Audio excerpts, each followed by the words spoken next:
karakter berarti menciptakan lingkungan dan menanamkan nilai-nilai moral dan sosial ke dalam setiap aspek pembelajaran, mulai dari interaksi antara siswa, pola komunikasi guru siswa hingga pengurangan keras itu sendiri.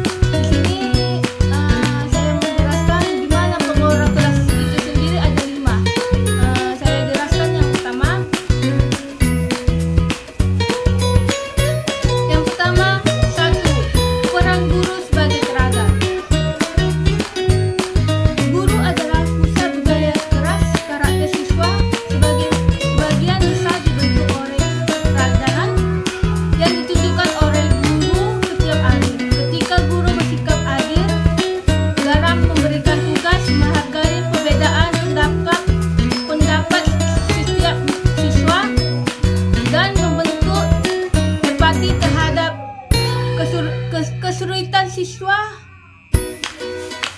mereka sedang menanamkan nilai keadilan, toleransi, dan kasih sayang secara nyata. Contoh sering di kelas itu, seorang guru konsisten mendengarkan keluhan siswa tanpa menghakimi, akan mendorong siswa untuk terbuka dan belajar menyelesaikan konflik secara damai ketika guru memuji usaha siswa. Bukan anak asing akhir, siswa akan belajar pentingnya kerja keras dan ketekunan. Yang kedua, kesempatan keras sebagai pilar etika. Di sini saya menjelaskan salah satu strategi efektif dalam membangun budaya karakter adalah membuat kesempatan keras bersama antara guru dan siswa di awal tahun ajaran. Kesempatan ini berisi nilai-nilai dan aturan yang disepakati bersama dan menjadi pedoman perilaku. Contohnya, yang sering nyata di kelas itu, dalam sebuah kelas dalam sebuah kelas siswa dan guru bersama-sama menetapkan bahwa keterlambatan tanpa alasan jelas harus dihindari dan semua siswa wajib saling menghargai saat berbicara. Ketika aturan ini ditegakkan secara konsisten, siswa belajar tetap tanggung jawab dan respek terhadap orang lain. Yang ketiga, pelajaran moral, moratif, dan instruktif. Di sini saya menjelaskan sedikit yang pembelajaran moratif dan instruktif. Model pembelajaran yang mendorong kerjasama seperti diskusi kelompok atau proyek kolaboratif sangat efektif dalam membentukkan karakter setiap kerjasama, kepedulian, dan kemampuan. Contoh sering yang di pembelajaran kolaboratif atau diskursif itu di dalam kelas. Sini saya menjelaskan contohnya. Dalam proyek membuat poster tentang isu lingkungan, setiap dibagi menjadi kelompok beragam beragam kemampuan. Mereka belajar menyatukan ide, menghargai kompetensi manusia anggota, dan menyelesaikan konflik dengan cara yang sehat.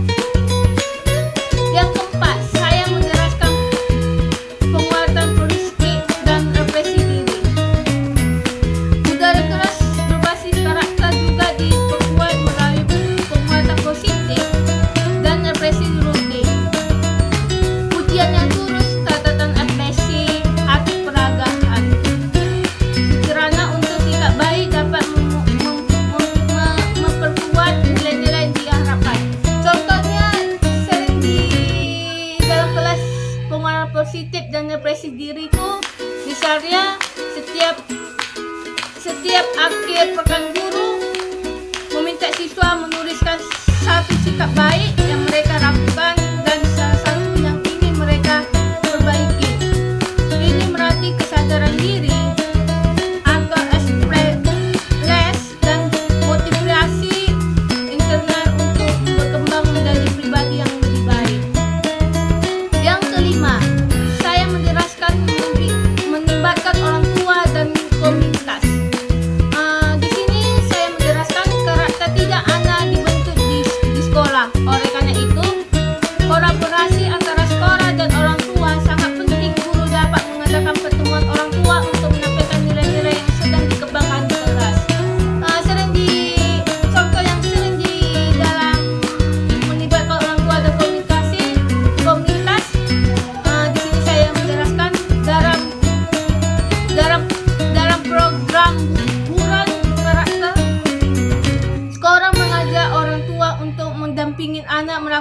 kegiatan sosial seperti membagikan makanan ke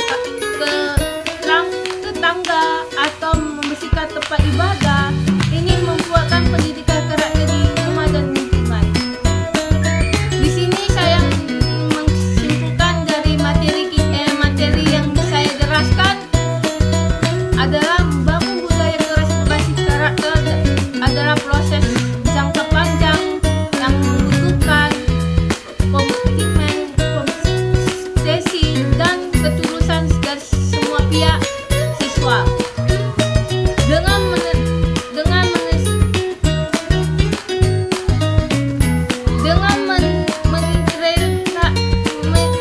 Mengintegrasikan nilai-nilai karakter dalam setiap aplikasi pembelajaran dan interaksi sehari-hari. Kelas bukan hanya menjadi tempat belajar, tetapi juga tempat tumbuh menjadi manusia yang utuh, cerdas, dan peduli terhadap sesama. Dalam budaya keras yang demikian, pembelajaran bukan hanya mengisi pikiran, tetap juga menentukan hati.